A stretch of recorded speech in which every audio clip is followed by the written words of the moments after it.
everybody. Welcome to the Ball and Breakfast podcast. We've got a live studio edition here in the basement of my home. Actually, Wayne is here in the Virginia area, right outside DC. Came to visit for a couple of days, but in the same sense, decided let's shoot a live version of our NFL Weekly podcast episode here. So, week 7 coming at you this week. We're gonna go over all the matchups. In the same sense, week 6 obviously had some pretty big knockoffs. There's no more undefeated teams. We'll gather some of those insights into each matchup for this week. But yeah, I guess without further ado, I'll kick it over to Wayne. We'll talk about the first matchup. It's going to be on Thursday between the Jacksonville Jaguars and the New Orleans Saints. Yeah, both teams, man. I mean the Saints. Didn't look so good last week. I think they lost to the Texans. Had a couple turnovers there. They did get like over 400 yards of offense, but but they only got 13 points off that, which is a little bit nuts. And going against C.J. Stroud, yeah, didn't have the best game there, but losing 20-13. But with the Jags, I think they've been playing really well. Like you were talking about last week. They've been playing really good football. But I think they won 3 in a row. They lead the league in turnover differential. So it's like they're creating turnovers, they're keeping the ball, and that's enabled them to get victories. So I do believe that the Saints are actually, since it's in New Orleans, they're favored. But I'm gonna pick the Jags here. I'm gonna go on that boat. I'm gonna join your boat. And just like any type of bets I make, I'll probably go the Saints will win or whatever. But hey, I'm gonna go with the Jags, go with the hot team that's creating turnovers there, to win this game. Yeah, I'll go with you. I mean, I feel like the Saints really struggle against the Texans. I still have my own concerns about Derek Carr, his injury, history so far this year, and then just how healthy that shoulder is, and kind of being able to expand the field a little bit.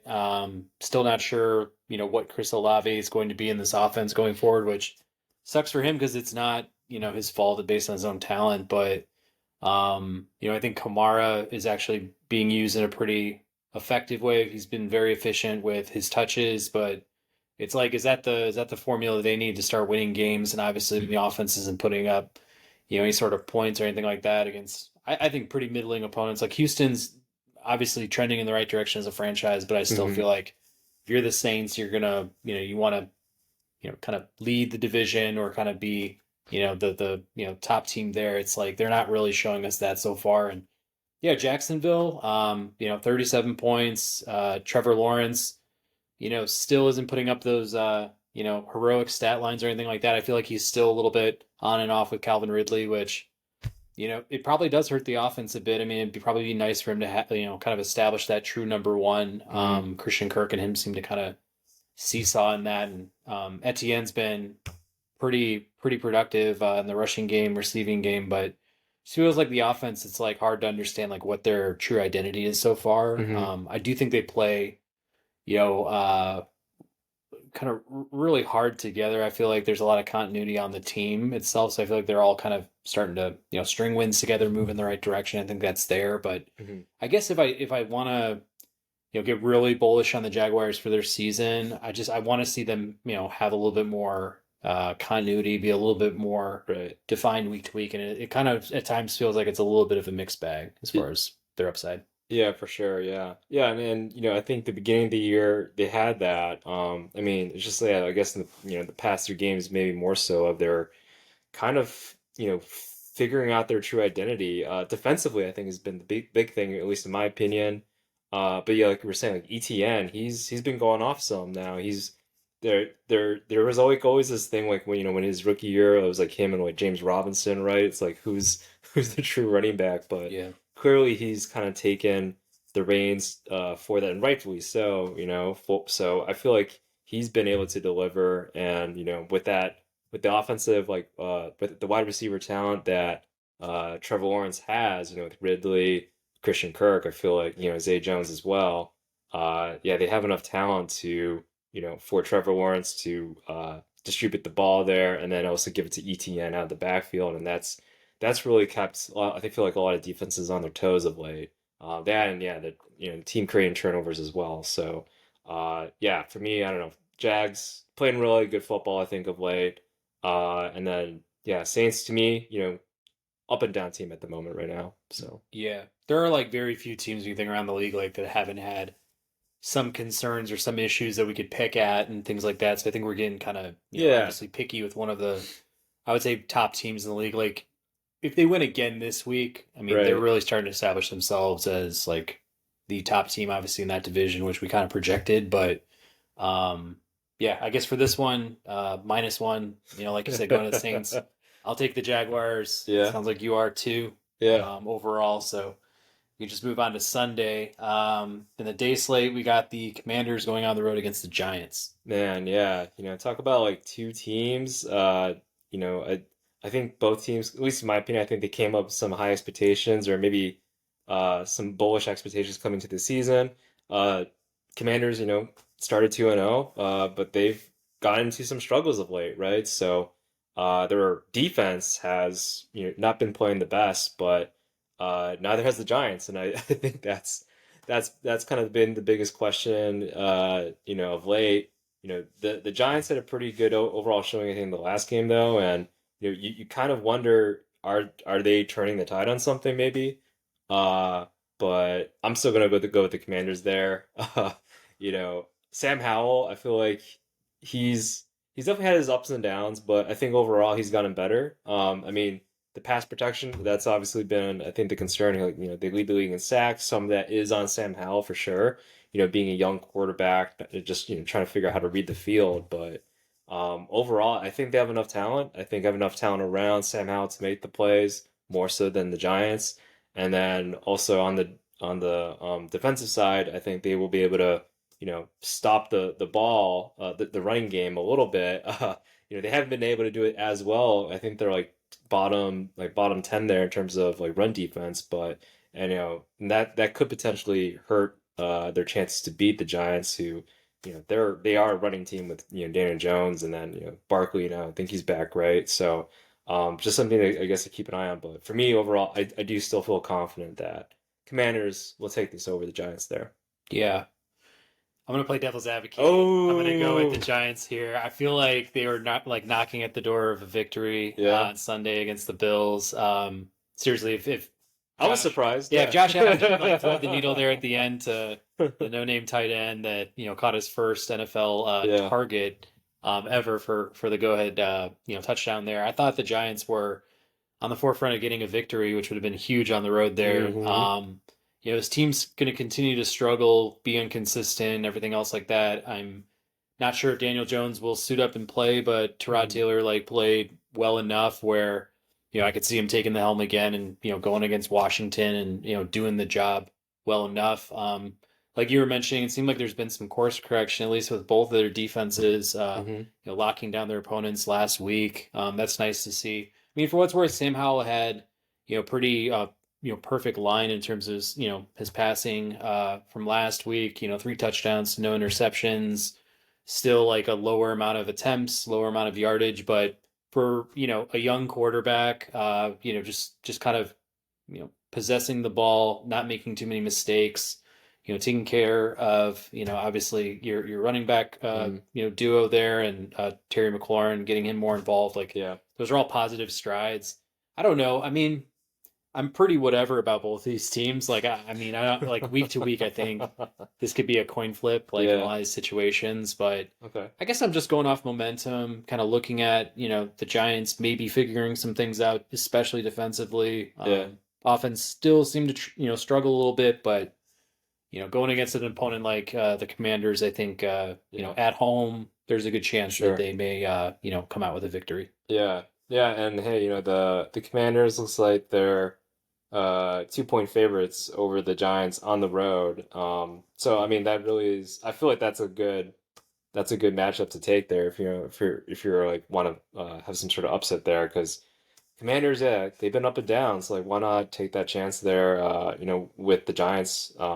Yeah, again, based, building off of maybe the game that they had last game, so against a really good opponent there with the Bills. So, but yeah, I'm gonna stick Commanders taking the game there, picking the favorite. How about that? So Well, sounds pretty good. On our next one, we've got the Los Angeles Chargers going on the road to take on the Kansas City Chiefs.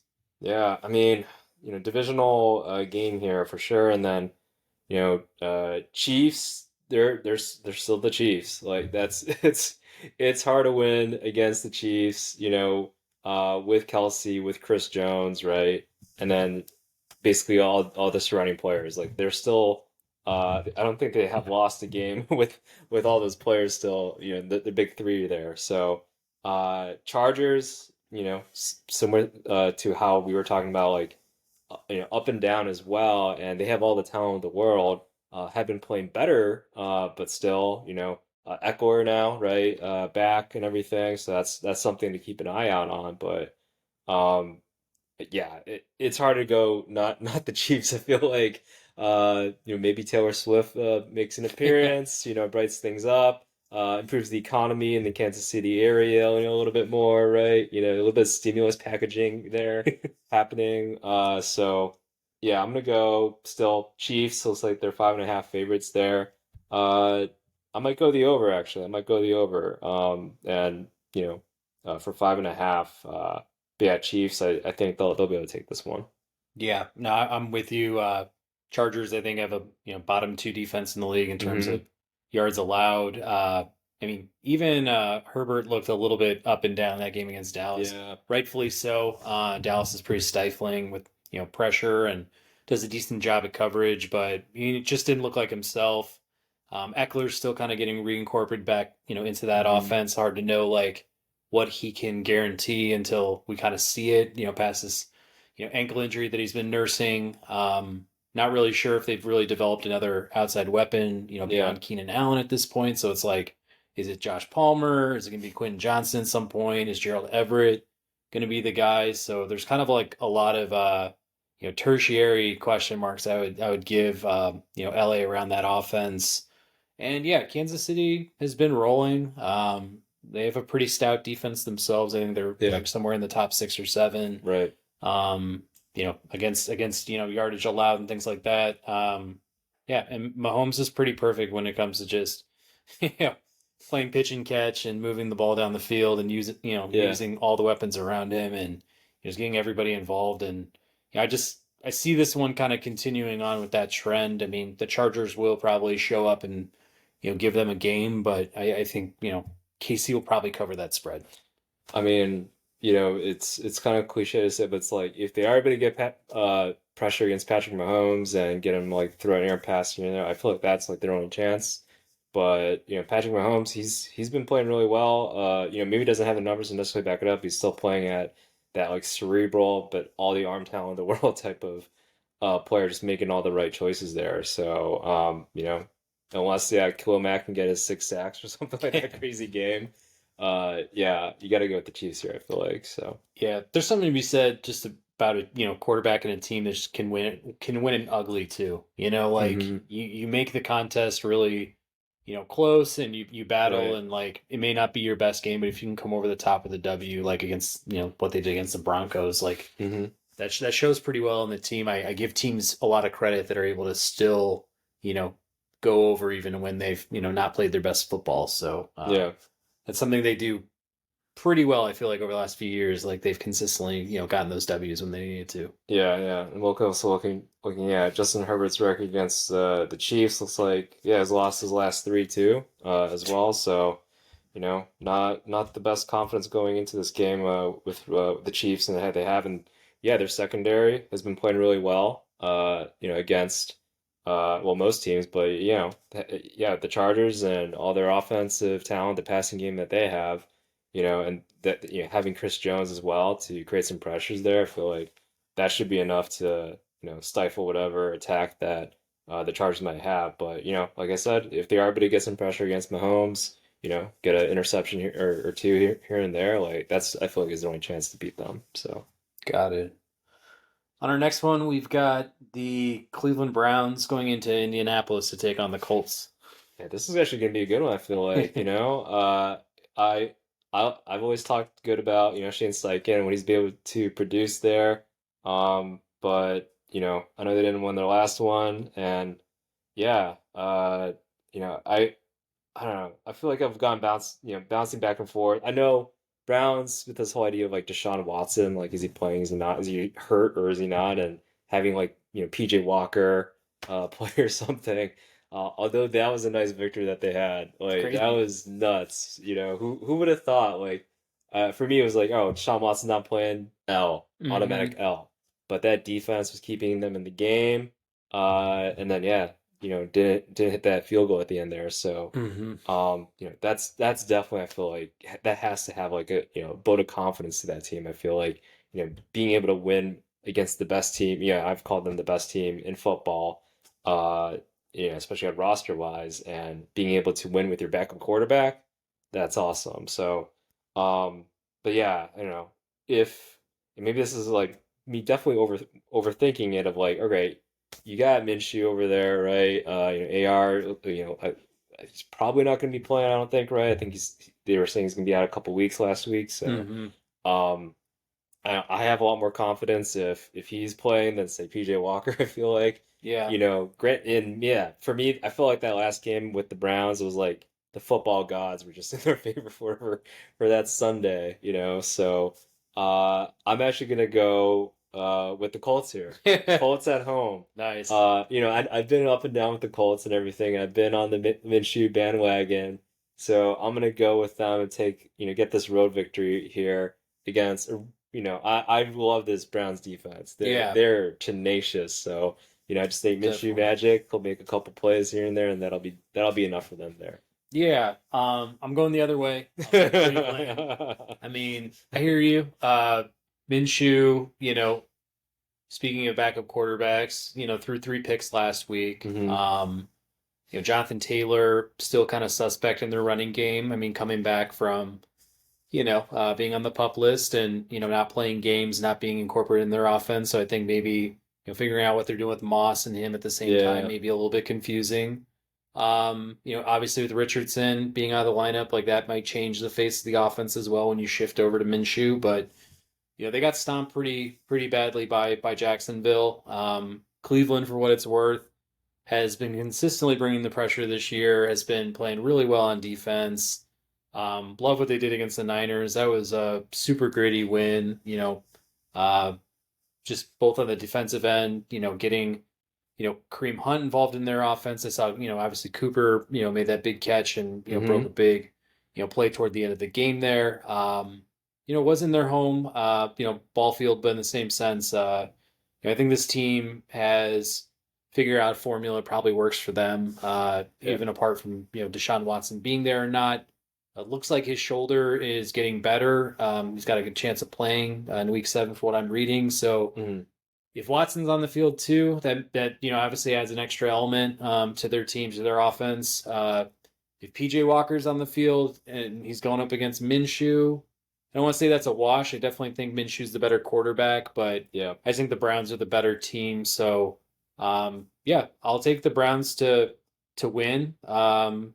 Obviously covering any spread that may be against their favor. But yeah, Hmm. I like how they're playing. I like how they're kind of playing together. I think they're inspired. So early on, I just think that's important, and it's obviously like showing in the win loss column for them. Yeah, for sure. Yeah, I mean that defense will win the games. Yeah, maybe against the Colts. It looks like it's a 2-point spread in favor of the Browns here on the road. Okay.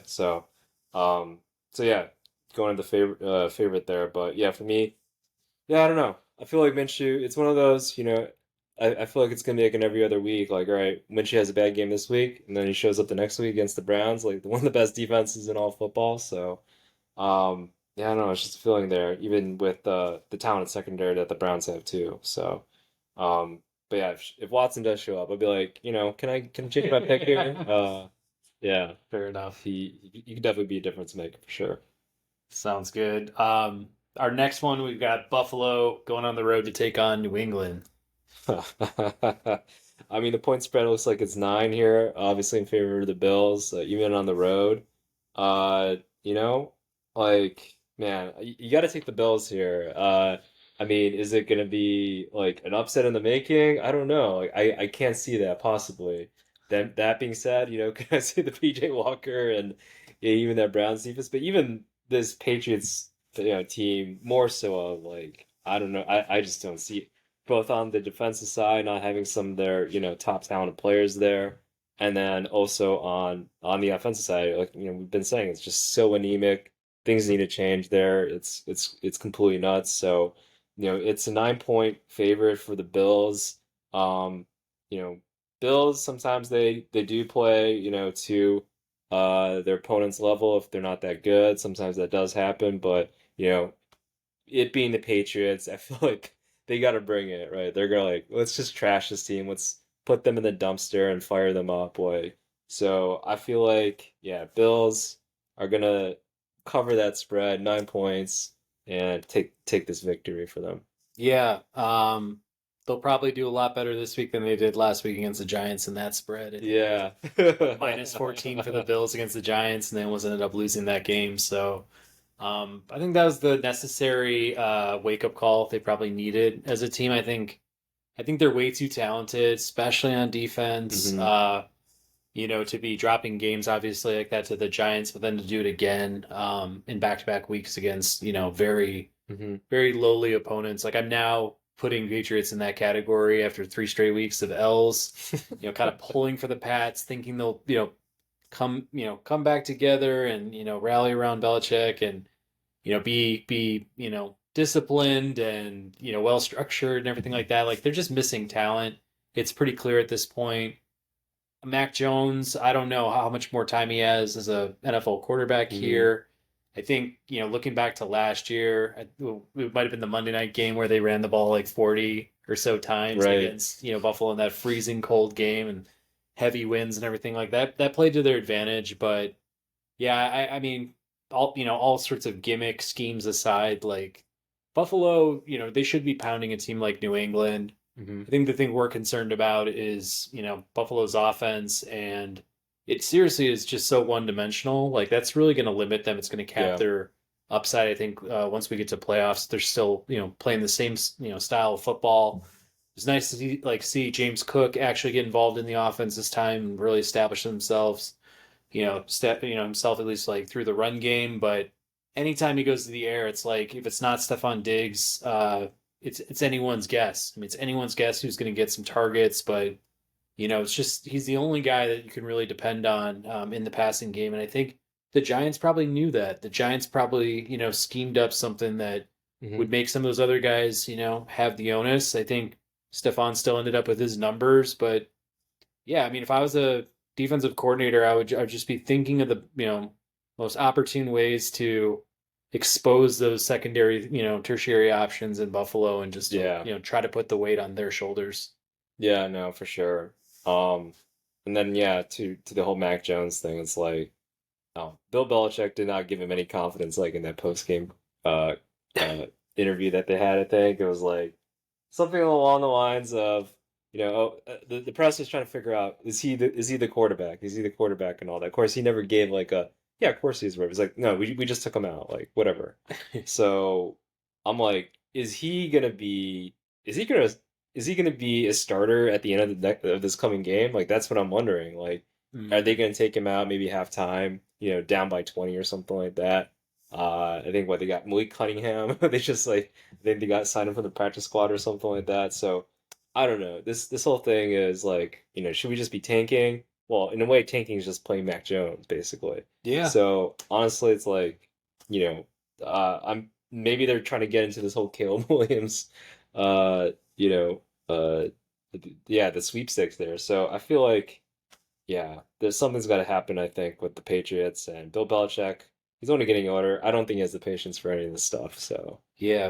but yeah, Bill is definitely going to be taking this and running through them for sure. Yeah. Everything I said about Belichick last week applied, hmm to this game against the Raiders, Yeah. another team that they probably shouldn't be dropping games to. I mean, the fact that hmm they are just shows, kind of their spot in the pecking order Yeah. in the NFL. And it's near the bottom at this Yeah, point. yeah, and the Bills, they came from the London games, right? Not now they're a little bit more rested, I feel like. So now they're like, okay, let's take care of some business, let's beat the Patriots, and yeah, let's go. So I feel like that was probably what hurt them. Maybe I'm trying to like be their advocate. Probably what hurt them a little bit last game against the Giants. Now they're like, okay, we're awake. Let's take care of business with this Patriots team.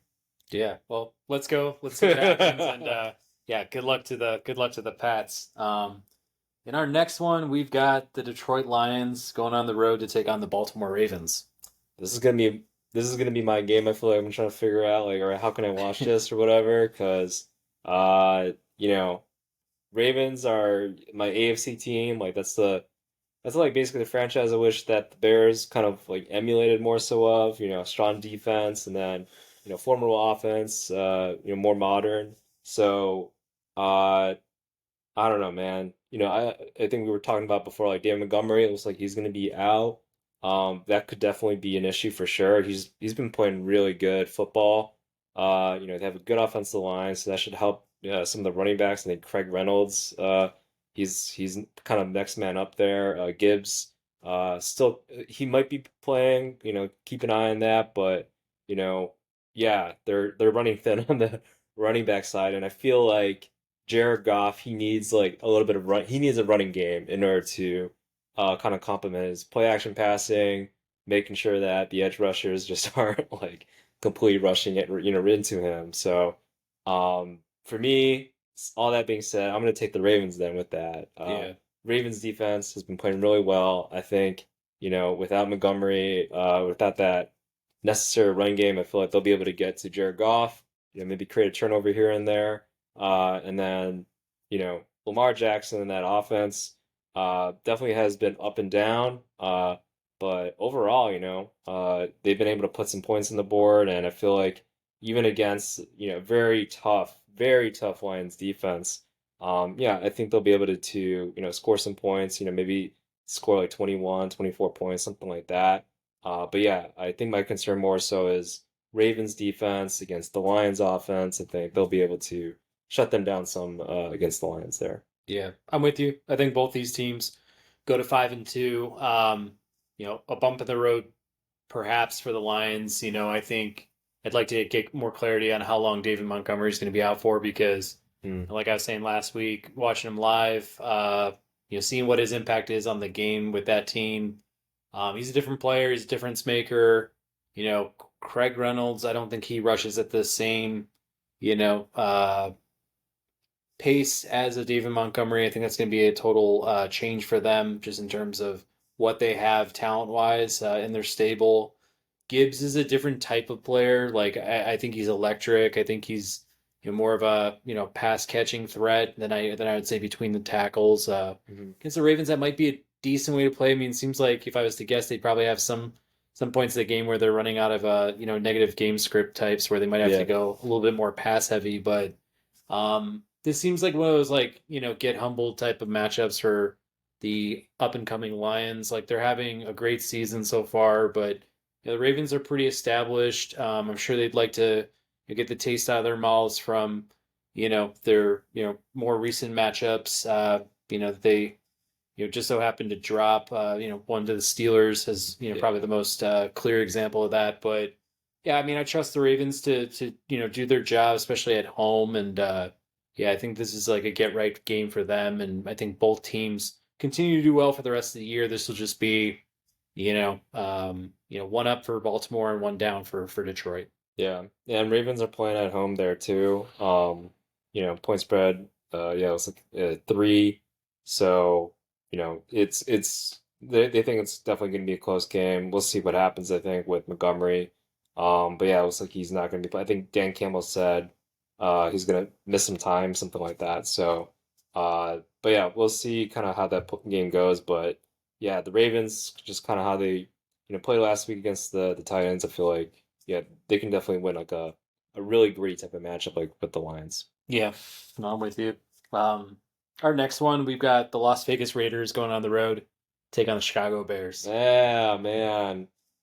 Yeah, no, this is this is definitely gonna be a fun one. Or a sad one, depending on how you look at it, I guess. So, this Bears team, they've I think I picked them last week there against the Vikings, and one definitely see if there was some progress that they can build upon from that, their victory. But lo and behold, they disappointed me yet again, and I was like not surprised whatsoever. So, Raiders, seems like they're getting somewhat of rhythm. I feel like for their team, Max Crosby, he's always a difference maker.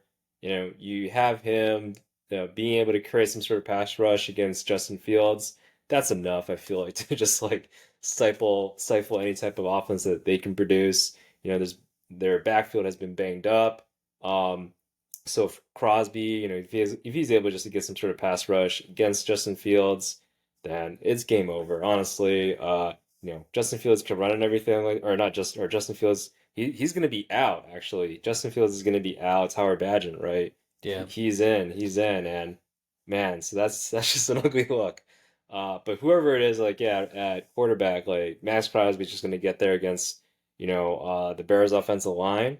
And yeah, that's honestly going to be enough from the offensive, from the Bears offensive standpoint.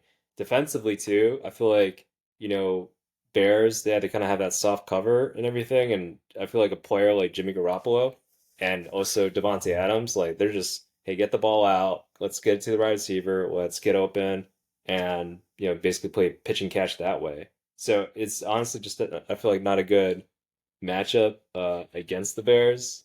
And yeah, I feel like you got to pick the Raiders here. I think it's going to be over. I think it's a 3-point spread there in favor of the Raiders Mm. in Chicago. So yeah, I'm going to go the over there with the Raiders. I mean, it's a fair spread, especially on the road. I mean, I would consider his teams closer if everyone was healthy for this game, but at least for backup quarterback play, like I have much more faith in even putting in a Brian Hoyer than I would Yeah. against like Tyler Badgett.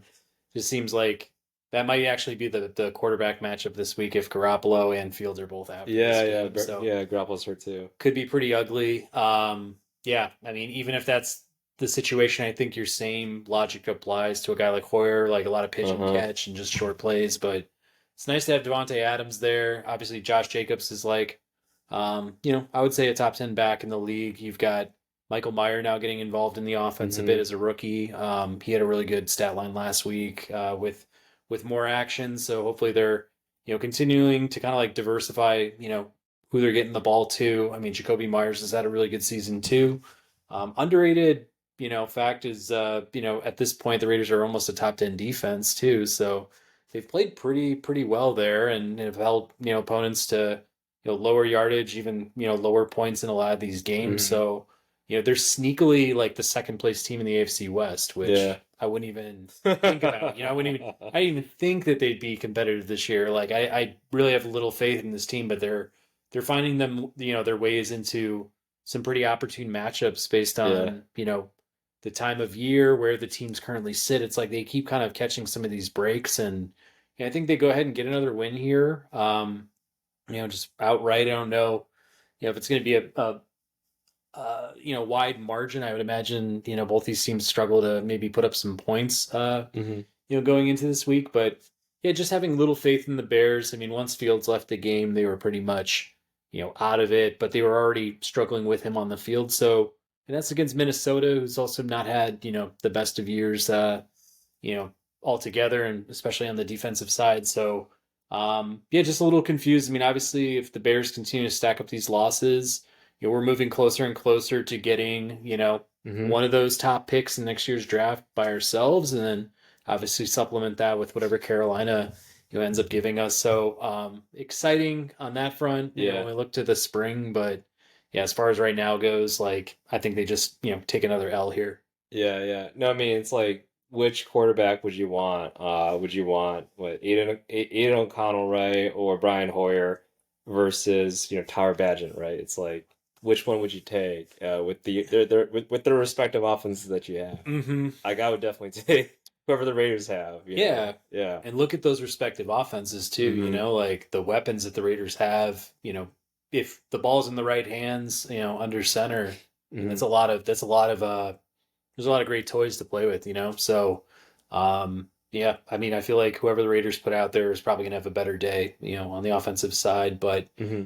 here's my question to you is Yeah. like with Justin Fields, going out. I mean, to me, this is like the worst case scenario for the Bears because you kind of lose out on looks here. But um, number one, like if you're the GM, you're Ryan Poles, like what do you want to see the rest of the year, from Fields? Like what would it take for you to, I guess, what would it take for you as Poles to be convinced that you can move forward with Fields given, he may be out another, whatever, 2 to 3 weeks plus with this thumb injury and kind of Hmm. what we've seen to date, I guess.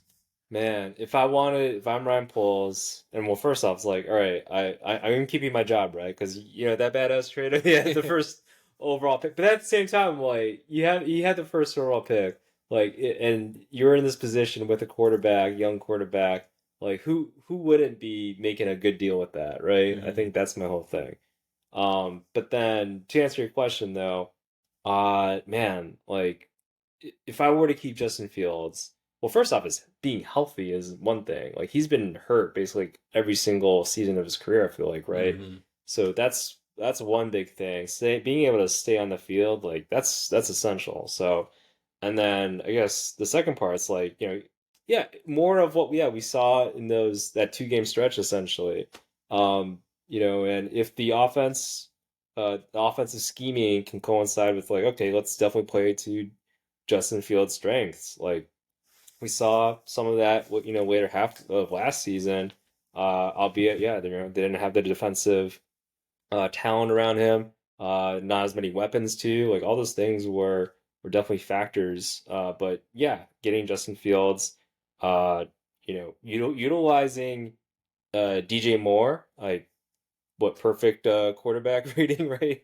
They had or Justin Fields had with DJ Moore, so utilizing that seems they can build off of that a little bit more, and then you know yeah, and then obviously just having some sort of enhancement or progression in his pre-snap read, like that to me has been like one of his biggest things is not being able to just like, all right, I'm gonna go here based off of what the defense is presenting right now. So things like that to help speed things up.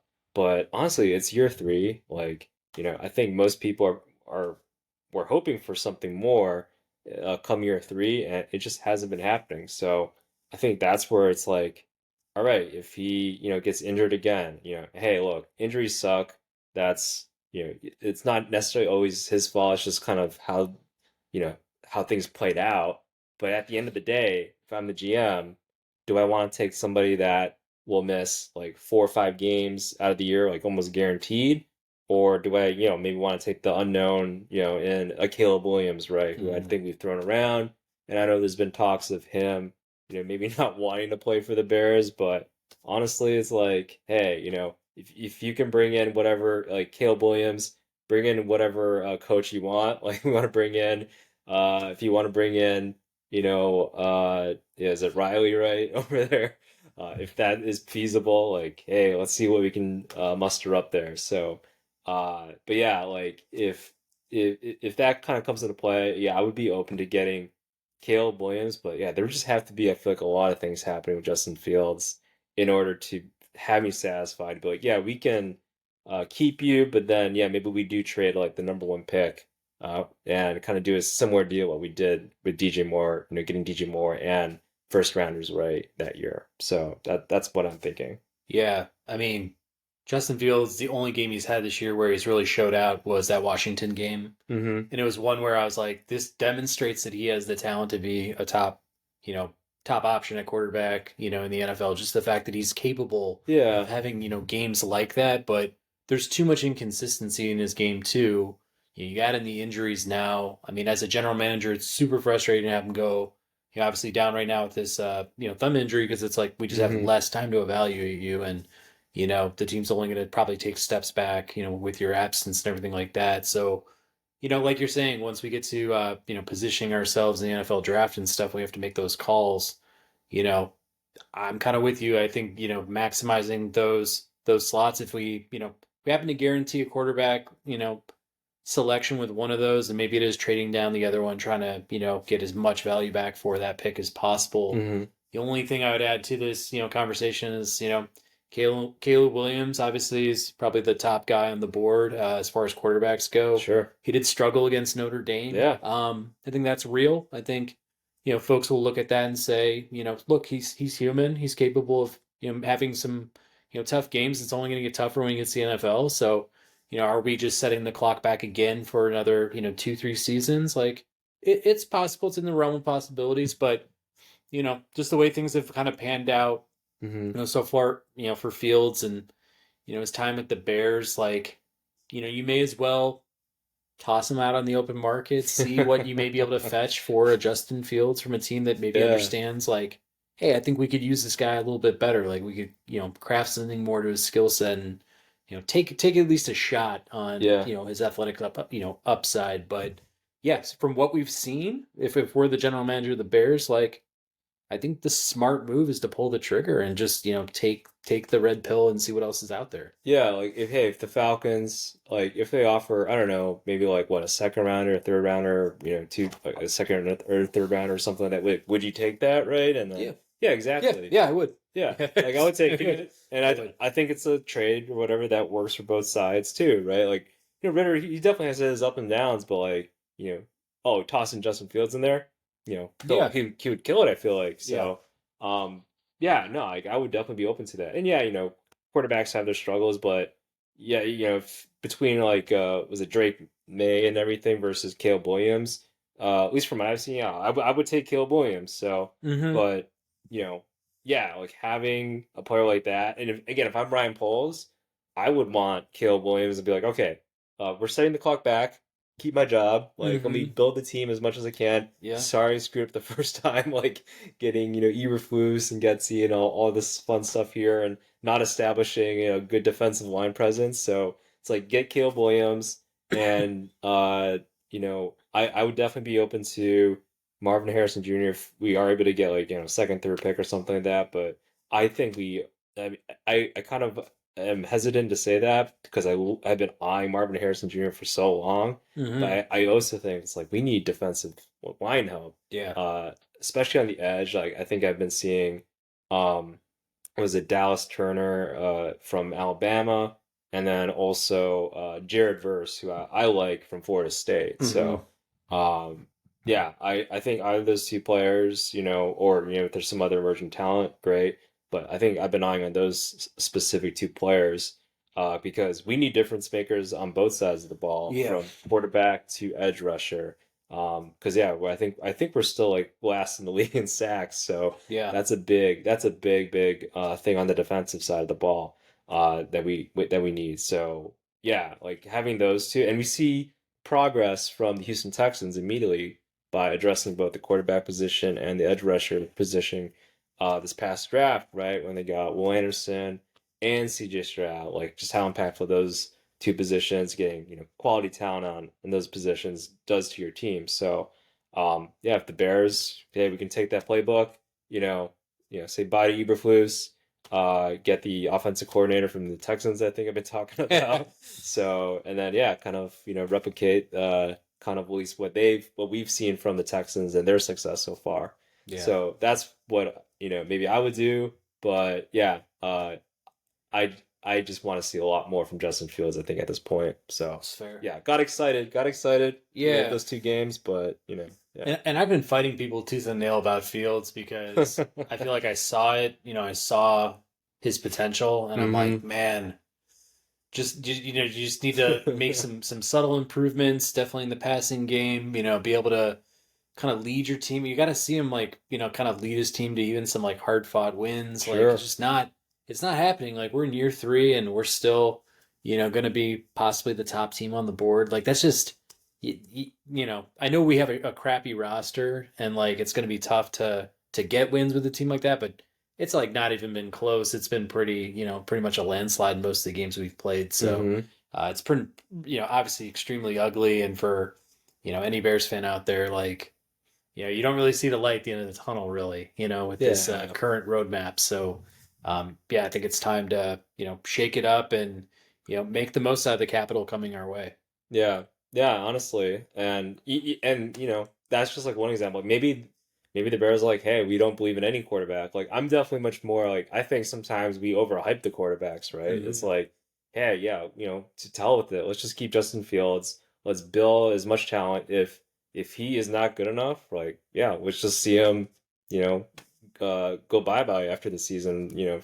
Forget about whatever draft capital we can get, see if he can get it. Hmm. And maybe just get whatever free agent we can get and fill that in, Yeah. something like that. I mean, what would you do next? Like a Kirk Cousins or something? I mean, I'm sure he'd be banking on one final contract here. I mean, if you were to completely bypass quarterback, with whatever you could do, like maybe you Yeah. see that the market's going to give you, a first round pick for this year's draft and next year's draft. You give up the Caleb Williams selection, or Hmm. they just give you a complete haul. Like, would you be open minded to seeing a guy like Kirk Cousins step in and carry the torch for 3 seasons or something with the Bears? I totally would like Yeah. kind of follow, the all the teams that got Alex Smith in a way. Hmm. Like, he kind of is like or Kirk Cousins kind of is like that Alex Smith. Like you see, what he was able to do in both like Kirk or Alex Smith. And this is kind of like a lot of props at Alex Smith in a way, but yeah, he definitely propped up or elevated enough, I should say, of where the 49ers were, right? So they built a team around Alex Smith and they're like, you know what, that's enough. We've been drafting quarterbacks here and there, whether it be like a Colin Kaepernick or Brock Purdy or bringing people like a Jimmy Garoppolo. It's like, oh, this person fits our system that we have. So they get the head coach who has the offensive system in place and says, oh, okay, we need a veteran quarterback that can nurture whatever young quarterback we draft and bring up, show them the way, show how to be a veteran, etc., etc.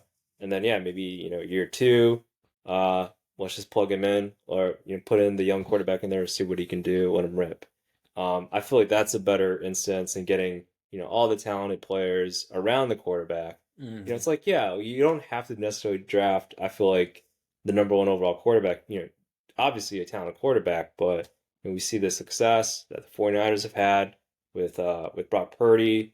Um, and yeah, for me, it's scheming, good offensive line, and talented enough wide receivers. I feel like those things are essential. So in developing the confidence for the quarterback. So I don't know. I feel like a lot of these things about drafting like quarterbacks first round pick. I feel like it's completely and I don't know what the data says about it, but yeah, I feel like it's just completely overblown on all those fronts. Like yeah, it's much more about getting a head coach, offensive scheming, all that is much more important than just saying like, all right, this quarterback is so talented or whatever, and Yeah. Heisman's, etc., etc. So Yeah. yeah, No matter what, I would love to see us churn as many of those picks as possible. Like we can just get multiple picks on multiple picks, or yeah, get a player or two in some of these, trade downs. Like yeah, go for it, man. Like it's strength in numbers. We're a yeah. 53-man team, and you can clearly see we don't have 20 capable players on the roster. Yeah, like I've like if Arizona if Arizona says like yeah, this Josh Dobbs experiment, like it's definitely not happening, and Yeah. they offer I think I believe they have like two potentially like top 10 picks. I forget who it's them, and they have the Texans pick maybe. I think that's who Mm. they had because they traded. Yes. Yep. Yeah, yeah, yeah. So if they're able to get if there's two top 10 picks there, and they're like, yeah, we're gonna give you these two top 10 picks or top 15 picks over for the number one pick, like I would take Done. that. Done. Done. Yeah, Yeah. take that. Done. You get there's a pretty good amount of offensive line talent and defensive line talent. Some quarterbacks in there I think I saw too, that we can take, plug them in there. Like these are day one starters, I feel like. Yeah. So take those players in there, get a Kirk Cousins, and yeah, see what happens next year, I think, on that. So like I feel like that's a much more of a recipe for success than, hey, Caleb Williams, you're gonna be in a crappy, Yeah. team, not the best offensive line. We don't know who we have at head coach or whatever. Like I feel like that's just a better way to go Yeah. about it. We have But this guy you can refer to. His name is Justin Fields. It's like all about his experiences here. It can help settle you in. So right. yeah, I'm with you on that. Yeah, so that's the Raiders and the Bears this weekend. Moving on to our next one, we got the Falcons going to Tampa to take on the Bucks. Oh, man, that NFC South, it's just like it's like a bloodbath. I feel like it's Yeah. like who's number one. Like there's just such a thin margin. I feel like between each of these teams, like they're all kind of flawed in their own right. Um, but yeah, I don't know. I feel like I gotta go with the Bucks though. Yeah. Like I you know there's just maybe just less question marks. I think is the key thing there. Is that Tampa? I believe Yeah. we've Yeah. said It's at yeah. Tampa. I think that does it for me. I feel like Falcons at home like they feel pretty good, I think, being at home, right? Yeah. But on the road, Ritter just feels like on the road he's just like a different quarterback. I don't know what his QB ratings are, but I think I looked at like some of his games, did not perform well at on the road. So and Tampa, they still like we keep on saying like he has, they have a really talented defense. Don't commit too many turnovers. They have enough playmakers. Pretty well coached team there. I feel like so. Yeah, I got to go with the Bucks there. Yeah, being the Falcons. Um, you know, Still a big fan of like yeah, Bijan, whatever what they're able to do there, but being able to run the ball, I feel like against that team, I feel like it's been hard. So yeah, I think everybody's trying to make the Falcons one dimensional. Like Ritter, you beat us, like you beat us, and he's done I think he's had like some 200 like 250-yard games. So, but at the same time, like I'll take that over like Bijan and Algier like getting 100 yards, right? So Yeah. yeah, I'll definitely gonna pick the Bucks here. Okay. Definitely. Yeah. I mean, the Falcons, for what it's worth, might have the better defense of the two teams, and I think Tampa does have a great defense. Falcons have been pretty stifling, throughout this year. I think they're somewhere ranked in the top five currently, in yardage allowed. I think Ritter Mayfield is kind of a wash. I know they're, I'm not buying into Mayfield being like a permanent option, solid option, or anything like that. I think he, is doing the best with this opportunity for right now. Ritter probably the same way. I mean, he's been really up and down and shaky week to week. I just like Atlanta's weapons. I would say more on the offensive end. I mean, the fact that they, hmm are now starting to incorporate London and Pitts back into the offense. They're not, focusing solely on Bijan Robinson to do like everything for them. They still do that good mix with Algier too, from a rushing perspective. Yeah, I mean, and maybe this is the week they need to show out and actually start, at least demonstrating they're capable of getting that road win. Maybe they'll be a little bit motivated to do that after dropping one at, against the Commanders at home. So, hmm yeah, I mean, I didn't go into this season with any sort of like expectations for the Bucks, nor did I really have high expectations for the Falcons. But part of me thinks like these are the two best teams in the division. I mean, I feel like the Saints, if we had a healthy Derek Carr, and I knew what I could count on from him, I'd feel a little bit, more compelled probably to stick with my Saints pick. But just the way the Falcons have played this year, I mean, they've definitely changed as a team. Like they've definitely changed their identity somewhat as a Yeah. football team. The fact that they're actually bringing defense is something that wasn't really happening for many years in Atlanta, and they'd always kind of churn through those top wide receivers and really high offensive draft picks and such. And it just like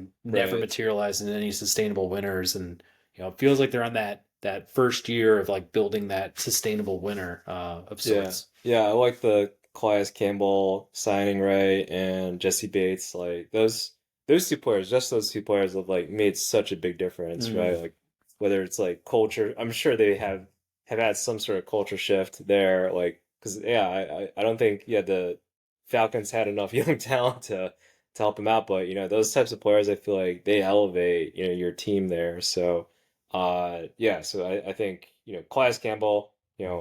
I think he just had his 100th career sack, I believe. I think was what I saw. So, kind of kudos to him there. And uh, you know, yeah, I think he could potentially be a Hall of Famer in my opinion. Just what he was able to do there, with Arizona, and then also with the Ravens. So, but yeah, like that's a culture shifter there. And he's like also he just so happens to be like 6'8", 300 whatever pounds, like a big human being. And but yeah, I don't know. Yeah, I just feel like there's just a lot more question marks, I feel like, on that offense still, even though they have shown progress with Pitts. and with Drake London as well. But yeah, still gotta believe in that Baker Mayfield a little bit, a little bit, a little bit. Do you actually have belief in him, or is it belief in the Bucks having a good enough roster for him to kind of manage or not be the not blow up the um kind of blow up the scene in his own way? Like, do you actually have faith in him as a long term sustainable quarterback in the NFL? I mean, as good as if I were to like compare him to like maybe a past quarterback How that about Jared Goff? Do you think he could Jared. be the next Jared Goff in the way that Goff has kind of Well, that's the thing. reimagined, himself in a way? That's the thing is that Goff has a running, a running game, good offensive line. Mm-hmm. Amon-Ra St. Brown, and yeah, he's had good tight ends with Hawkinson and Laporta. So, again, building that team and roster around the quarterback, I think, is essential. So, and coaching scheming, was it Ben Johnson? I think the offensive coordinator Mm-hmm. over there, like all those things have been essential to Goff. So, and I think probably something similar to Baker Mayfield in a way. Do they have the offensive talent? Maybe I think running back, the running scheme I think has been very lackluster over there. So that's like one thing there that I guess could improve. But he had all the talent. I felt like right in Cleveland. Mm-hmm. Had the wide receivers, had the offensive line, had the running backs. But I think maybe just the mental games with whatever he was playing there. Threw a bunch of interceptions, I think, that were just timely Mm-hmm. for them to lose. So those are things that, yeah, I think for sure we're on him. So, but honestly, if I take Baker Mayfield and put him in Desmond Ritter's position, I feel like Mm. Falcons are a better team. Okay. So, but yeah, I don't know. But you're comparing him to Desmond Ritter. Yeah, yeah, yeah, yeah. Well, I don't know if he can be like I Yeah. don't know, like a Brad Johnson, right, or some Yeah. sort, something That's like a that. tall ask. Yeah, yeah, But yeah, yeah, yeah. Like I mean, Brad Johnson has some I really good mean, games, yeah, but he also had like some Hall of Fame wide receivers that's fair. too. Yeah. So, but yeah, like he definitely is I feel like a player that he needs a talent around him. He needs a talent around him, good scheming, just like any quarterback. But he, out of all people, needs them more so of. So, Mm. but yeah, I don't think maybe he's like top 25, I would say. But again, when you have that roster around him, yeah, you're gonna get your numbers and everything. So don't screw it up more so of. Yeah. I just feel like he's a very replaceable option. He reminds me of like an Andy Dalton type, Mm-hmm. or maybe his upside is being like a superb backup quarterback. Like if he is, you know, uh, at the helm, starting as a quarterback, he's probably going to do that, at least in my opinion, for like a bottom 10, type of team, type of Sure. franchise and stuff. Like, is he a good bridge guy to your, young prospect quarterback? Perhaps if you just need a year of, semi stability, maybe you go there. I just feel like he's had a lot of Mm-hmm. opportunities so far to prove himself. Like Yeah. he had that whole Cleveland run. They did supply him with a great running game and an offensive line and some weapons on the outside, and it just kind of went nowhere. Carolina felt like he had another crack at auditioning there, and obviously had like DJ Moore and others, and then he went to LA and had a pretty decent stretch to end the year, which is probably why he's got this Right, right. spot right now. So I'm interested in seeing what he can do. Maybe he proves me wrong. Maybe he is a you know every year starter for the rest of his prime, I guess, as a quarterback. But early on, he lacked a lot of maturity for me. Like I just felt like he wasn't taking the role as serious, or probably thought he was a lot better than he truly is, and thought he could fall back on that. But Mm-hmm.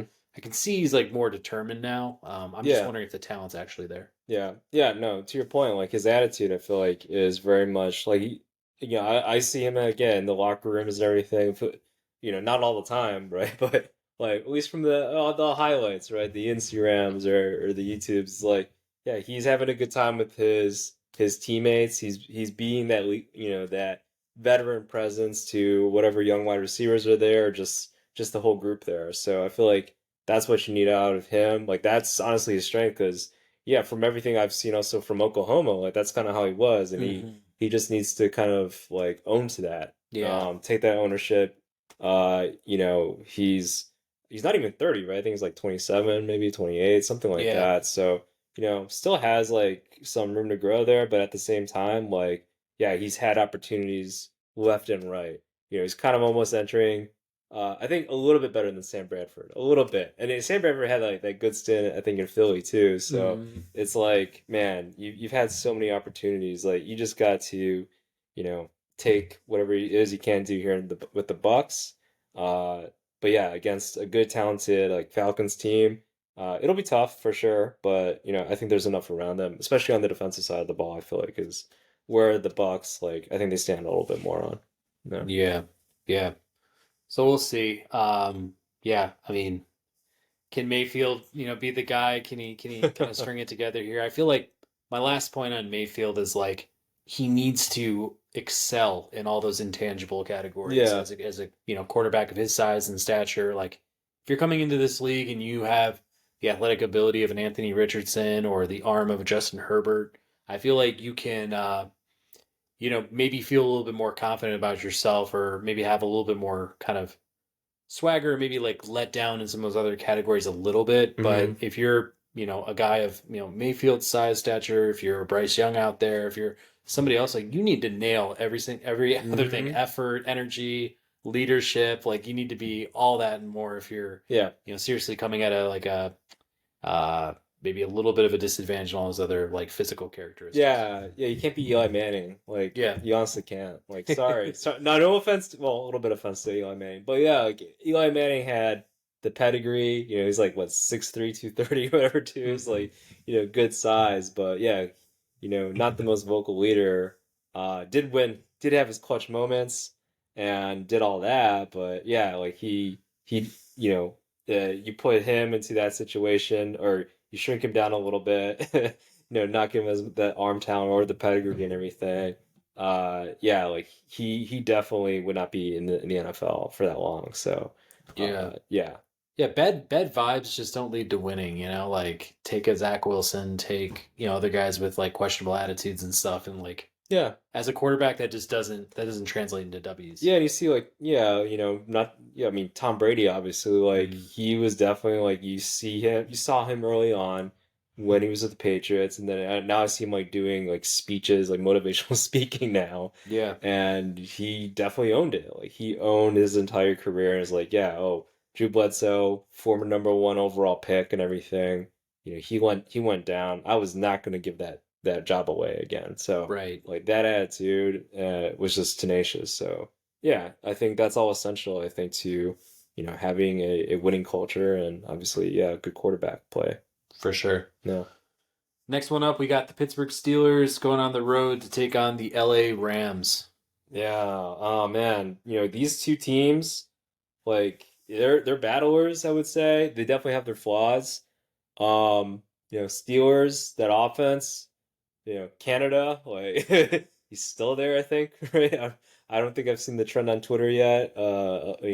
Fire Canada, like be like, okay, it's finally done. So, uh, there's a lot of question marks there, but I think this game is, yeah, it's in LA. Ah, man, sorry Steelers. Again, I always bring up the Mike Tomlin, 80% against the spread as an underdog at home. This is not the case. So got to go with the Rams here.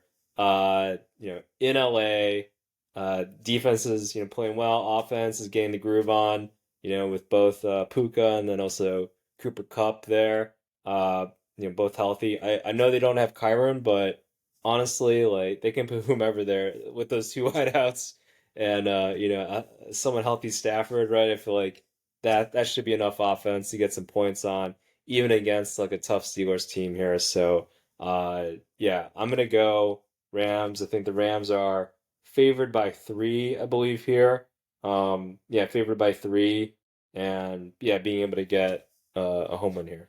Yeah, I'm with you. I see it the same way. I mean, I think Kyron Williams adds, obviously, just a stable option behind center as a rusher, like really having a great year so far, even, as a, option in the passing game too. But like you're saying, I mean, they will be probably trotting out a, Zach Evans, like a 6 rounder, running back. Like, I don't know if they just go shotgun all game and just play pitch and catch, with Stafford and those options, like he should be pretty good. I mean, I feel like good enough to, get over the Steelers. They've obviously given up, a lot on the ground in the air as a defense. I think there are a lot of, big names on their side of the ball. At least Pittsburgh for, obviously defense, but it's just not gelling all together. It's not Mm-hmm. containing other teams and kind of what they're able to exploit and take advantage of. And LA's had a really good year. I think, the record doesn't necessarily show what I think they've brought to the table this year. I think they're playing pretty confident football. This is a very winnable game for them. We're still not really sure like what Kenny Pickett is and what he can be in this Yeah. league. I don't love the way that their offense is really kind of melded together. I mean, I feel like they might get Fryermuth back. I think we are talking about Deontay Johnson coming back Yeah. potentially this week. So I think there'll be a lot of learning for the Steelers. I mean, again, like with Jonathan Taylor and other players that have to be kind of reintegrated back into their offenses, Eckler as well. It's like hard to know what you're going to get in the first week back from a longer absence. So, given all that, I think LA cruises, beats them in a. Did you mention the spread so It's far? three for the Rams. Yeah. I'd give the Rams. I think they'll go over on that Yeah. spread. I mean, maybe a score a little bit under or something like that. But I think they get above 3 points. So, Mm-hmm. yeah, you're right about Tomlin. Love him as a coach, but yeah, I think they're maybe going to struggle in this one a little bit. Yeah, yeah. I mean, Tomlin's a great coach, but it's like I think that they need that home factor, the coaching and that home factor. I feel like that just elevates them and you know, uh yeah, like in Pittsburgh, like that crowd is tenacious and that defense, I think they just elevate themselves. They Mm. if this game was in Pittsburgh, right? Like I'm definitely going Pittsburgh for sure. I'm like yeah, Stafford's gonna throw an interception. Like with Mhm. TJ Watt, like getting after him. He's like, oh my God, I'm just gonna chuck it over there and then, Minka Fitzpatrick or whomever will jump that route. Like that's gonna happen, I feel like if this were in Pittsburgh, but maybe less so, in LA. So but yeah, to your point, like I feel like yeah, Stafford's gonna make he's gonna make enough plays, I think, with the wide receiver group and then yeah, this offense just has so many questions for the Pittsburgh Steelers. I feel like it's just yeah, that something's they might caught get a turnover here and there, but yeah, their offense has just not been the best. But we'll see what happens, with Fairmouth and Deontay Johnson out back. So Yeah, maybe a good sign of things to come for the weeks yeah, after this one. But I think we're yeah. both pretty much in agreement on this one. Arizona Cardinals going to Seattle to take on the Seahawks. Oh man, maybe it was like a couple weeks ago. I'd be like, this Cardinals team, right? But I think yeah, they're very much uh I feel like the Seahawks are definitely a different level than them, and in Seattle, right? You got to go with the Seahawks here. I feel like so. Cardinals, we had a good time, but I definitely don't think see them winning too many more games after this, and especially against I feel like a team like Seattle in Seattle as well. That's gonna be just such a tough, road win there. So yeah, Cardinals. Have they're a really well coached team, but they just don't have the talent at this point. So Seattle, though, yeah, they have enough explosive weapons, I think, to score and then also create maybe some turnovers there on the defensive side. Yeah, I'm with you. I Yeah, don't put a lot of stock in the Cardinals as it is, but yeah, just the fact that they don't have any running game to speak to with Dobbs, um, hmm you know, some undersized weapons on the outside. They're more or less, you're kind of your X receivers, your slant or quick screen kind of options. It's a very short distance type of offense, and yeah, there's just not enough explosiveness there to really get excited about. We saw what Seattle did at least a couple weeks ago against New York, and just being absolutely suffocating, creating turnovers, things like that. yeah, I imagine a lot of that will happen in this game too. They came up short against the Bengals a little bit, but same hmm sense, like that's a formidable opponent. I think the Bengals are obviously on the fast track to getting on, the right page again as a team. But yeah, man, what's not, to like about Seattle on both sides of the ball? I think they're, clearly a playoff team. This is, I think, just a quick victory, kind of close the book discussion after Yeah. this week with them and kind of going up against Arizona. Did you mention the spread for this one? 7.5 in 7.5. favor of Seattle. Yeah. I'm going over on that Yeah, too. Like yeah. 10 points at least. Yeah, I think it's gonna be like 26 or something like that too. Like maybe like I don't know, maybe 9 or 10 or something like that. Yeah. Yeah, I could see that. So no, I'm comfortable with that, and just move on to the next one. Sounds good. Yeah, we'll go Green Bay Packers going to the Denver Broncos. Man, you know, I'm gonna go the Broncos here. Take that, Packers fans. All right, cool, cool. All right, Yeah. contrarian. Yeah, Russell Wilson. I mean, I think the Packers looks like they're favored on the road by 1 point, so it's not nothing too crazy there, right? I think Aaron Jones, I think he's likely to play, I believe. I think they've seen him like practicing, so something to keep an eye on. But without Aaron Jones, this offense has just looked terrible, I feel like. Jordan Love has not looked good at all. He's turned over the ball several times. Didn't have a good game against the Raiders there, and yeah, I just feel like even against this Broncos team, like this Broncos defense has been atrocious. They just hate each other. Like, I don't think this team has zero chemistry. They don't have any chemistry whatsoever. I think people have been saying this is like Sean Payton's worst coaching ever. So it's just has not been a good season, but at the same time, I feel like, yeah, I think they could beat the Packers at home. Yeah. Russell Wilson, he's had his ups and downs, I think, this season, but I think he'll be able to get enough points, with that offense to beat the Packers, whose offense has been, fairly anemic this past couple weeks. So, yeah, even against, again, like a pretty damn bad defense for the Broncos, they still have enough playmakers, I think, to make plays. But if Aaron Jones is there and him mixing him up with AJ Dillon, that could be something, honestly. Hmm. But no, I'm not gonna have it. Go Broncos. I think they'll take this one. All right. Yeah. I don't know, man. There's not a lot about the Broncos this season that gives me any sort of confidence. Man, the fact they beat the Bears is pretty funny. Like, kind of watching out, some of these other games. Oh The fact they man, came back in that one and terrible. showed such resolve and everything like that. It's kind of crazy now, but yeah, I don't know. I mean, I'm not I'm not super bullish on the Packers and kind of their outlook for the rest of the year. Hmm. There just seems to be clear dysfunction in Denver. I feel like at some point they're probably going to trade Jerry Judy. Looks like they've like started to listen in on offers and things. And I think for the Broncos, they need to kind of shake up the culture. Whatever Yeah. players are carried over from last year's you know uh, horrid roster. It's like I feel like these issues are just compounding themselves. It's becoming a kind of a joke, kind of a sideshow.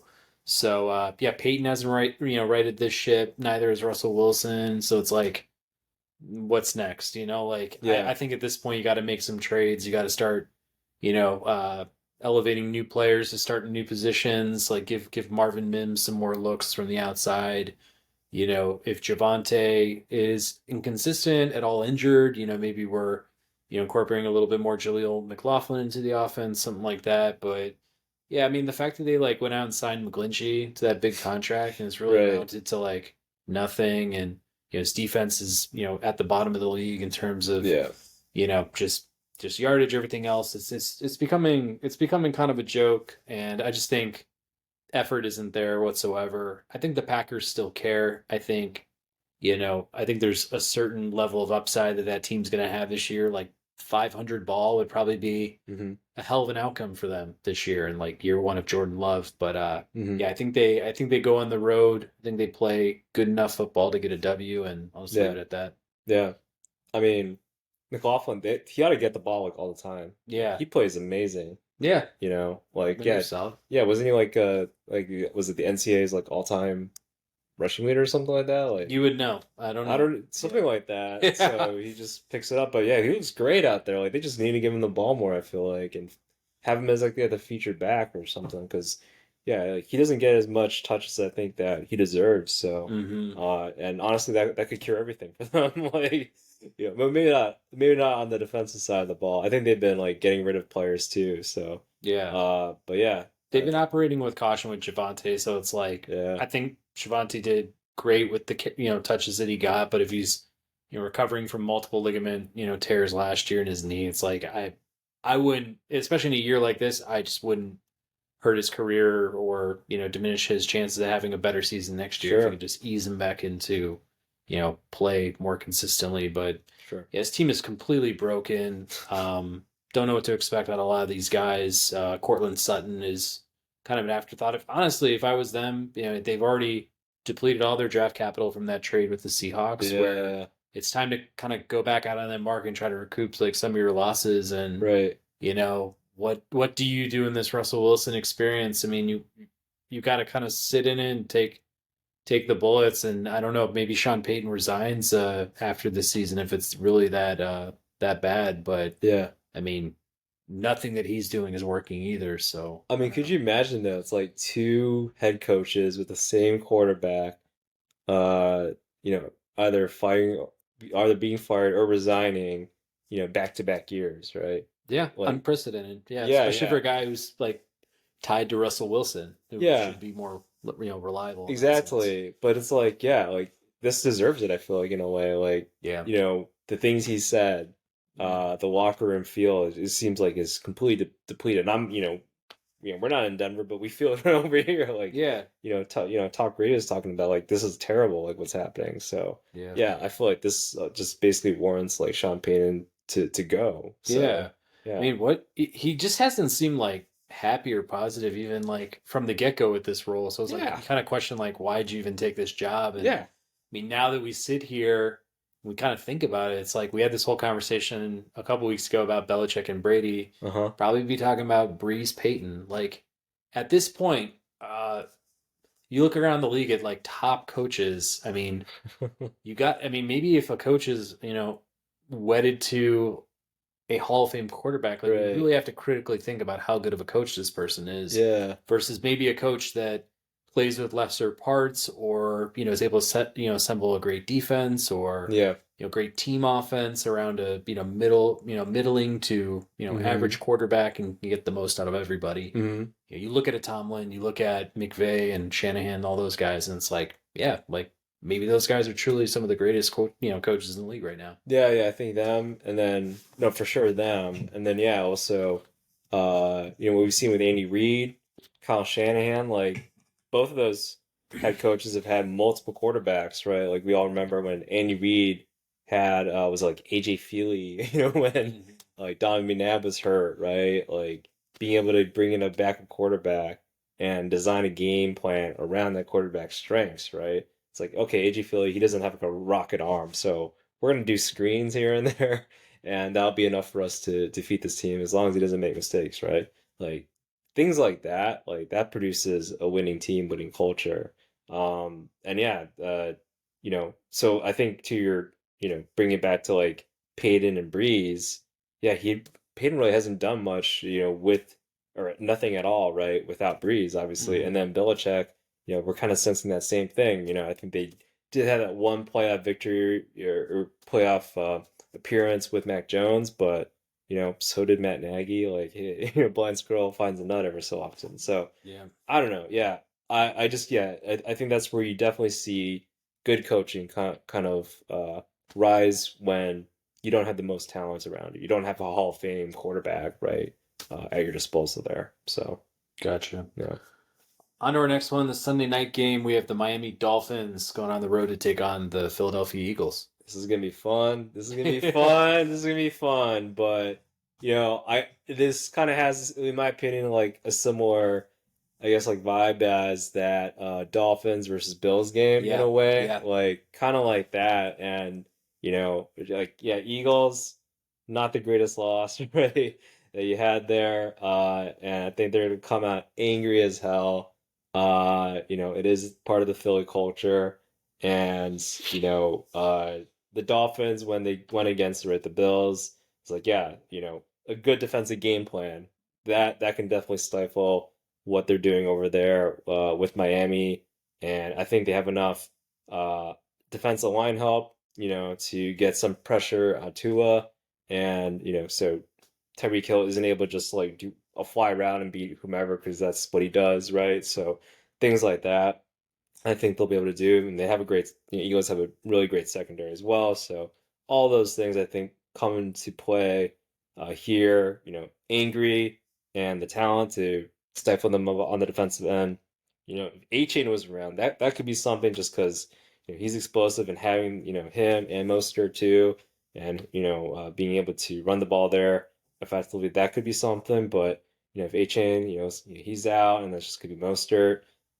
Yeah, I just feel like you're not having like the dual threat or dual quarter or running backs there. I think that kind of stifles them a little bit. And yeah, I don't know. Also, Jalen Hurts, I think he hasn't had the best year, right? I think a lot of people were talking about him maybe being an MVP at least this year, and I don't know. This kind of goes to show like a lot of the scheming I think like that Shane Steichen kind of brought, has affected his play a little bit and hasn't replicated his success last year. Mm. So yeah, I don't know. I feel like yeah, I'm gonna go the Eagles here. Gonna go with the Eagles. I think they'll pull out the victory. Could definitely check on the spread, but it's one of those things that I feel like if you're the Dolphins, you go against kind of a complete team. They just don't match up that well with them.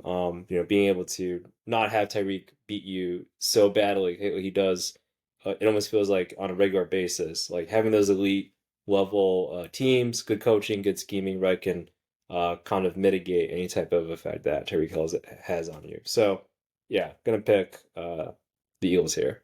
Okay.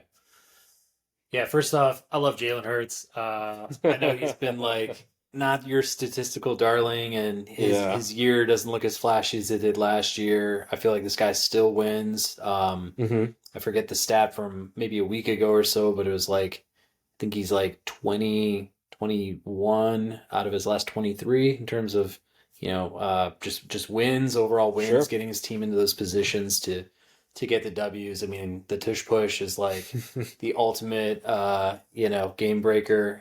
It's kind of a cheat code, but he's the only guy who can do it. He's the only guy who can perfect it and like do it really well. But yeah, I mean, I think this is a revenge game for Philly after a tough loss last week. I think we were kind of predicting that going into New York against the Jets would be a tough one. The fact that they dropped the game was not entirely surprising, especially with all the other undefeated teams going down last week. But yeah, I like this for them to go home.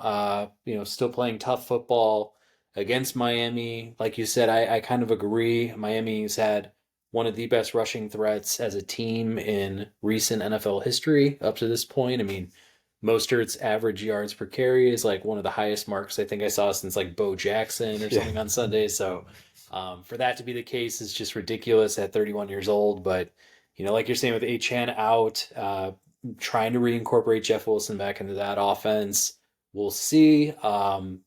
Eagles have one of the best rushing defenses in the league. That's definitely going to be a huge obstacle for Miami to overcome. Yeah. You love the outside weapons with Waddle now. Looking a lot more healthy and Hill being Hill.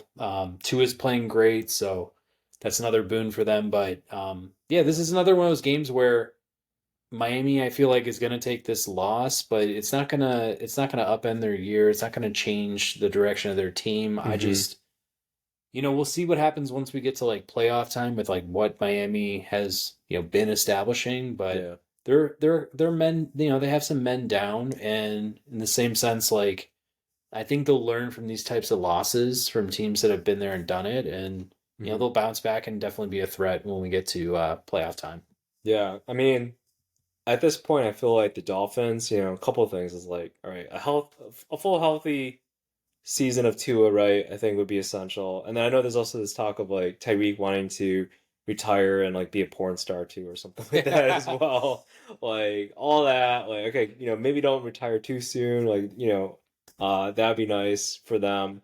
But I think yeah, they do need like those defensive X factors a little bit. I think that's kind of what they need, because yeah, you go against teams the 49ers, a team like the Bills, they have top level defense, and they brought in Vic Fangio and everything, there's some defensive talent here and there, but they're not at that level whatsoever. So I think that's the biggest difference. And yeah, if they can replicate any type of success that they have on the offensive side to the defensive side, that'd be nuts. But yeah, they just don't have that, and yeah, against good teams, yeah, you're not going to get as those explosive plays. So yeah. Yeah. Yeah. No, I think we're in agreement here. Hmm. Philly going over and kind of moving on to our next one. So then on Monday, final game of the week 7 slate, we got the San Francisco 49ers going into Minnesota to take on the Vikings. Yeah. Yeah, you know what? Like, man, you know, Minnesota, yeah, they always bring it. That's the thing, right? They always bring it. So they're just like that annoying, like, I don't know, little brother or something like that. It's like they could surprise you here and there, but man, they're so annoying. Yeah, I mean, I'm definitely gonna pick the 49ers. Again, Mhm. kind of a revenge game. Yeah. I think they probably won't make it close. I think they're gonna be out for blood, gonna play angry and kind of use this as a showcase like, hey, that was a fluke. Let's be honest, that was a fluke. Let's take care of business against this Vikings team. Who, yeah, we've seen some bright spots and all that, and yeah, they played pretty well, against, at least against the Bears, albeit right without Justin Jefferson, right? So it's like, okay, we kind of got that done. Now let's see if we can go against like a top level team like the 49ers and, Yeah. elevate our performance there. So, but no, I mean, got to pick the 49ers. I think, yeah, the run defense, yeah, I think the run defense from the Vikings, was pretty good.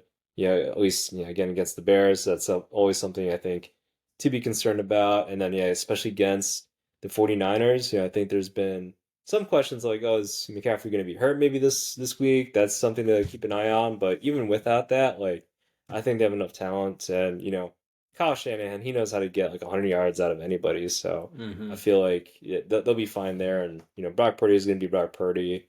Yeah, he suffered his first career loss, a big whoop or whatever. But yeah, get it out of the way now. Let's kill this team. I feel like that's their mentality now. So It's crazy that that's his first NFL loss was last week. yeah, before his 13th birthday, like Yeah, yeah, right. Yeah, at this point. No, you're right. I think if Justin Jefferson was on the Vikings, I might have like a kind of an upset type special on this one, especially if CMC wasn't playing. But yeah, the fact that, I don't know, Justin's out, it's a completely different team. They have, not as much offense to rely on there. I mean, if right. Jordan Addison or Hawkinson is really your one and kind of, just trying to figure out how to kind of cobble together some offense. I mean, against the Bears, even they didn't really put together a performance, which they totally were capable of. And Yeah. against the Niners, that's a completely different ball game, especially going up against their defense, which is just going to be stifling for Cousins. And yeah, like you're saying, like whether it's Jordan Mason, I don't know if Elijah Mitchell is available or something like that, but those Hmm. guys are totally capable of carrying the rushing load if you've got obviously all the other weapons, there and healthy. So Hmm. I think it was 7 points on the spread going toward the Niners. I think that's fair. I think they get that or more, and Yeah. it'll be a pretty, I think, not very entertaining Monday night game, to be honest with you. Yeah, and that's the thing. I feel like it'll be over just because, like, yeah, I feel like Justin Jefferson he was always that X factor to keep those games close, right? It's Hmm. like you need a first down. Let's go to Justin Jefferson, move the ball, keep the clock going, right? And without that X factor, especially against a really good team like the 49ers, I think, yeah, they're gonna struggle on that, just staying on the field up there. So, yeah, I just feel like 49ers, they're gonna blow it out. Yeah, Vikings, yeah, they only scored no 19 points against the Bears defense there, and again, if Justin Jefferson there, like that's probably like another touchdown. So, Yeah. like, yeah, just not having there, I think is essential to beat this really talented team. So, yeah, sorry, Vikings fans, but man, this is gonna be a bloodbath. I feel like. Yeah. Mhm. No, that's fair. Yeah, I've got nothing else to add. That's week 7 in the books. Full rundown here. Hopefully you enjoyed some of the insights around the games, and then the game picks themselves in this recap here. Give us a like, a subscribe. Hopefully, you enjoyed the format for this week with Wayne. In the DC area. And with that, we'll just kind of kick it off with some final thoughts. Wayne, why don't you go ahead? Yeah, you took me to Union Market and everything. Had some, good bread pudding. It was from Puddin', and it was a nice like they have like a signature. Was it like brown? It was a buttered brown. I forget what exactly. Brown sugar buttered, uh, something else pudding, and it Mhm. was it was good. It was good. It had like a little cinnamon and everything. Warm, like having it nice and warm, I think is beautiful. So, yeah, I don't know. Curious, Pat, do you like pudding? Do you what kind of southern, or maybe I should back up, yeah. What kind of like southern like dessert type of comfort food maybe do you like, Yeah. whether it be pudding or something else? Yeah, man. I feel like for pudding, number one, especially when you talk about Southern Yeah. cuisine too, like banana pudding is normally at Mm. most Southern, barbecue buffets that I've been at. Yeah. Get obviously the banana pudding with vanilla wafers. At times it's graham cracker crumbles in there, something like that. But really mild flavors. I love banana bread and things like that. Kind of gives you that same type of vibe. Yeah, I'm good with pudding. In general overall. I think for Southern cuisine too, like pecan pie, Mm. always great. I think we've talked about that in our pie Yeah. recaps and things, but at least around here, there's a place that does a chocolate pecan pie. So it's kind of Mm. has like this brownie quality to it, where it's like Yeah. part brownie, part pecan pie, but it's amazing. And like I think Mm. it's just a ton of chocolate chips, maybe some swirl inside of it or something like that. But man, if we had just a little bit more time to make that trip, I definitely, have you, try out this pie. It's awesome. But yeah, man, no, I had a couple bites of that, that pudding dessert that you had, obviously, yesterday, I guess for this matter or whatever. But Hmm. yeah, it's definitely different. It's a heavier type of dessert. So, Yeah. I think you got it like in a almost like a pint type container, and it's like you definitely can't sit there and pound it all down. If you do, you're probably gonna feel pretty Right. pretty heavy and stuff like that. But yeah, obviously flavor. It was a flavor explosion. Brown sugar, the butter you could taste. Kind of like that thick cut, almost like thick cut like challah or French bread or something like that inside of there Right. too. So they definitely came with like the right ingredients, and yeah, man, got good ratings for good reason. Yeah. Yeah, no, I liked it, and yeah, put it on my Instagram, and they responded to me, and Oh, did they? yeah, yeah, they're so nice about Oh, it. that's cool. I mean, obviously, it's like, yeah, I liked it. Like, thanks a lot for, feeding me. Like, it's your job, right? But no, yeah, like it was nice, and yeah, no, it seems like seems like they have a good following. I think they have like 10,000 also like Instagram, followers too. And yeah, no, really friendly service I think they had there as well. So. Yeah, definitely check it out. They have a location at Union Market, but I think there's locations elsewhere as well. So yeah, Union Market was really cool. Just like, I just like markets in general. I feel Yeah. like you know, having lived in like, yeah, Seattle, obviously you got the Pike Place Market, but yeah, there's, any type of place where you can just go experience different like local cuisines. I think that's just like a beautiful thing just to have there. So Yeah. yeah, no, I just really enjoyed that experience there at Union Market. No, definitely. Yeah, it was awesome having you here just in terms of obviously getting to do a lot of things we enjoy doing, watching sports, eating food, doing a little bit of touring, understanding the culture of, the city and stuff like that. Tonight we had hot Lola for dinner. Obviously it's Korean and Nashville hot fusion, fried chicken with Texas toast. Hmm. Get waffle fries if you want. They get, give you thick cut pickles on the side too. So, for me, it's like my most craveable dish. I feel like, yeah, it's one of my like, would be on my short list of things I would eat before I die if I had the option to make that happen if I knew that day was coming, or what have you. But I guess my question for you is, you've tried out a lot of things this weekend. Of the places that we tried or of the foods that you had, what would you say? really stood out to you would be like the first thing you recommend of the things you tried? That's a good question. I mean, I really do. Yeah, the fried chicken was really good. That was really good. Like you had the crisp, it had the good amount of spice and flavor. Like, we were talking about this before about sometimes when it's too spicy, like you can't taste things. Mm-hmm. Right? Like, and part of it is the fun, right? That is kind of fun, like just dying, right? So, and sweating and crying and not necessarily in that order, but so sometimes that is good, but I think it had that great balance. I think I had it like the second, like 2 out of 5, right, in terms of the hotness or spiciness level. So that was good. I know there was that get lit a level, which maybe next time I'll try that. I think that's pretty funny. So which that was like the four highest there. So but yeah, that was really good. That honestly was really good.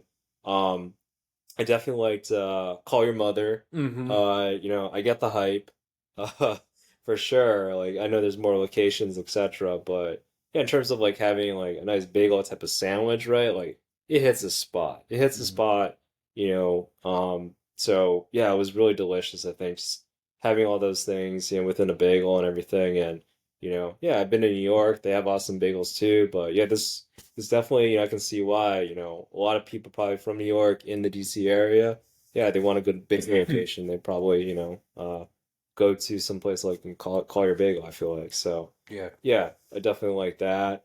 Trying to think if I had anything else, but oh yeah, I mean, also just we went to Wegmans too. That was Yeah. The got Wegmans run. yeah, got a poke bowl, right? Like a nice like hot and spicy ahi tuna, like I don't know, something like that was actually pretty nice. For me, like it beat the 2 for $20 deal at Mariano's for poke. Okay. Like definitely kicked, annihilated it out of the ballpark there. So yeah, I don't know. Yeah, there's definitely some good highlights, I think, in all those spots.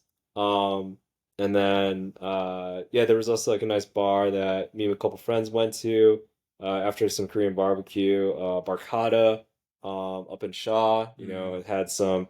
It was like a wine bar, but we had some nice cocktails there. It was pretty cool because it was just me and my couple of friends with the bartender, and that's all that was in the bar. So we were just kicking back, talking with them. The bartender there had some like nice like Filipino fusion type of cocktails.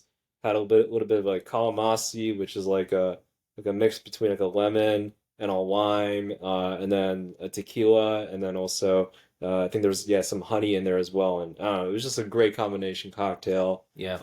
Had a good time there, so definitely check that out. If you're in DC area, up there in Shaw. So I think, yeah, those are probably some of the highlights overall. But yeah, no, it was great. Yeah, thank you for hosting and everything here. Yeah. No, it was awesome and it was fun to like get back in the city. Yeah. Get to go to some of the neighborhoods I enjoyed like going to when I was a resident here. Definitely love the Navy Yard. If you guys ever travel to DC, the Navy Mm-hmm. Yard is where the Nationals Park is located, but they've just created so much buzz around the park itself with modernizing and developing in that part of town. Obviously, like tons of gentrification has taken place and things, which Yeah. is not the nicest of outcomes there. But if you are touring and you want to go somewhere with some great food and just entertainment things, like there's just so much to go and see and do. Union Market the same is kind of probably in the initial phases of developing a bit. Like we went to Union Market and there were other like surrounding restaurants. Like we tried Shook Burger, Mm. which if you guys, I should say it's called Shook, and then the Shook Burger is actually, the item that hits all the newspapers and columns and things like that for top Yeah. food. But Wayne and I both tried that, and I've had Shook, one time or two times I should say in the past, and completely vegan pita. It's great veggie burger mix that they put together. I think it's got garbanzo beans, it's got black beans, it's got tons of herbs and spices and stuff, and then tahini and whatever ingredients, veggies you want to throw on top of it inside the pita. It's amazing. But yeah, again, Union Market completely transforming itself. And then yeah, we actually got to do like the full tourist experience of walking from the Capitol building past the Washington Monument to the Lincoln Memorial. And Yeah. Wayne and I were competing on how many steps we could Oh take in one day. man. We eclipsed 20,000 apiece, so that was Yeah. also very nice and not as much for our feet. But Oh man. yeah, man, to do all that in 3 days, like we definitely, took care of business, I would say, especially Yeah. while we were, also working on the side. So, man, yeah, just getting it done. But yeah, just glad to have him here. So, yeah, man, Yeah. thanks for making the trip, No, obviously. yeah, thanks for having me. And yeah, that was great. I feel like that's just me in a nutshell. Like I like to walk. So it was great walking, great eating and grabbing, a nice beer here and there too. So yeah, no, it's definitely been a good time so far right now. So DC. Awesome, man. Well, yeah, I guess this time next week we'll be back in our, original locations for those that like to see our faces a little bit better. But yeah, this has been like the week 7 lounge here. So yeah, we'll see you guys soon. Make sure to like and subscribe and leave comments, obviously, for all the games and stuff. And yeah, we'll catch you guys next time.